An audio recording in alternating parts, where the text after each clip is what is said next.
एक व्यक्ति होता है जिसका नाम हरेश पटेल होता है। उसका एक 2 साल का बेटा होता है और पत्नी गर्भवती होती है।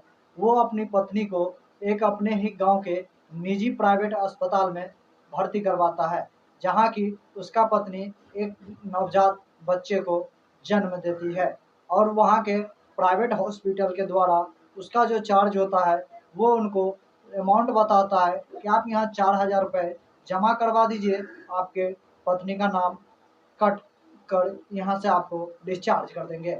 इतना जैसे ही कहता है तो वो जो गरीब व्यक्ति हरेश पटेल होता है, वो इतना गरीब होता है कि वो अपनी पत्नी के लिए वो 4,000 रुपये का भी जुगाड़ नहीं कर सकता है और आखिरकार वो एक ऐसा कदम उठा लेता है जिसे सुनकर सभी का रूह काँप जाएगा। सभी इंसानियत वाले लोग शर्मसार हो जाते हैं कि आखिर एक पिता ऐसा कैसे कर सकता है। जी नमस्कार दोस्तों, मैं सुशील पंडित आपको एक ऐसे ही सच्ची घटना सुनाने जा रहा हूँ। अगर दोस्तों आपको हमारी वीडियो पसंद आए तो वीडियो को एक लाइक कीजिएगा, चैनल को भी सब्सक्राइब कर लीजिएगा, क्योंकि दोस्तों इस तरह का वीडियोज आपको हमारे इस चैनल पर मिलती रहती है।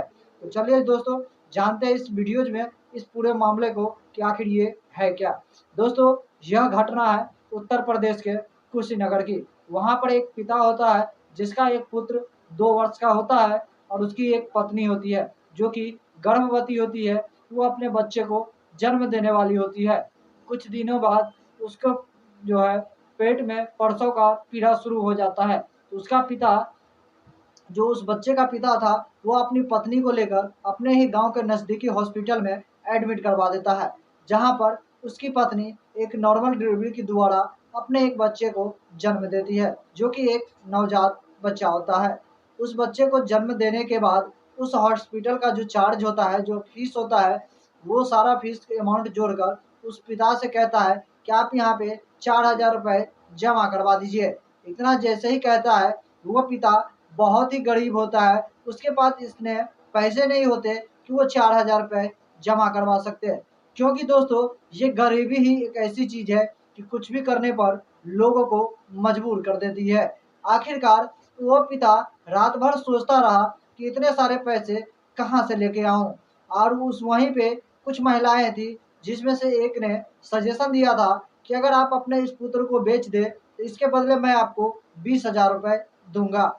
पति जो उस महिला की थी जो एक नवजात बच्चे को जन्म दिया था, वो रात भर सोचता रहता है। आखिरकार उसके पास और कोई चारा नहीं होता है, तो अपने जो बच्चा 2 वर्ष का पुत्र था उसको उस महिला के हाथों बेच देता है और उससे वो 20,000 रुपये ले लेता है और 20,000 लेकर वो 4,000 रुपये जो प्राइवेट हॉस्पिटल का फीस होता है उसको वहाँ जमा करवाता है। उसके बाद वहाँ से अपने पत्नी और बच्चे को वहाँ से छुड़ाता है, क्योंकि प्राइवेट हॉस्पिटल वाले ने उसे बंधक बना कर रखा था जब तक कि उसका पैसा उसको मिल नहीं जाता। आखिरकार वो पिता अपने बेटे को बेचकर 20,000 रुपये जो लिया था उस पैसे से हॉस्पिटल वाले को देकर अपनी पत्नी और नवजात बच्चे को छुड़ाकर वो अपने घर पर लेकर आती है। जैसे ही अपने घर पर लेकर आती है तो उसकी पत्नी उससे पूछती है कि वो मेरा बेटा जो छोटा है, जो सबसे बड़ा था, वो कहाँ है? तो इस जब ये बात उसके अपने पति से पूछता है तो उसका पति बहुत ही नम हो जाता है, उसकी आँखों में आँसू आने लगता है। आखिरकार जब इस घटना के बारे में वो अपने पत्नी से बताती है, तो ये घटना जैसे ही सुनती है, वो बहुत ही ज़ोर-ज़ोर से रोने लगती है और इस घटना को जिसने भी सुना, वो काफ़ी आश्चर्य हो रहा था। आखिरकार इस घटना के बारे में वहाँ पर पुलिस को भी इसकी जानकारी मिल जाती है। जब पुलिस आती है, इसके बारे में छानबीन करना शुरू करता है, पता लगाना शुरू करता है, तो जो उस बच्चे को खरीदा होता है, उस बिचौलियों को सबसे पहले ढूँढा जाता है। लेकिन वो बिचौलिया जिसने इस बच्चे को खरीदवाया था, वो भी बहुत ही चालाक था, क्योंकि वो एक स्टैम्प पेपर उसके पिता से बनवा लिया था ताकि अपनी सबूत के तौर पर रख सके।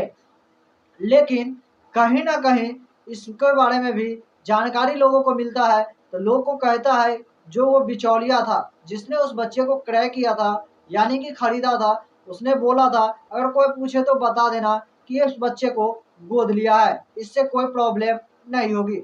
लेकिन पुलिस जब इसकी गहराई से छानबीन करता है, तो इसके बारे में सभी कुछ जानकारी मिलने के बाद आखिरकार उस बिचौलियों को गिरफ्तार कर लिया जाता है और उसके साथ जो 5 साथी होते हैं उसको भी गिरफ्तार कर लिया जाता है और उस 2 साल के बच्चे को सुरक्षित बचा लिया जाता है।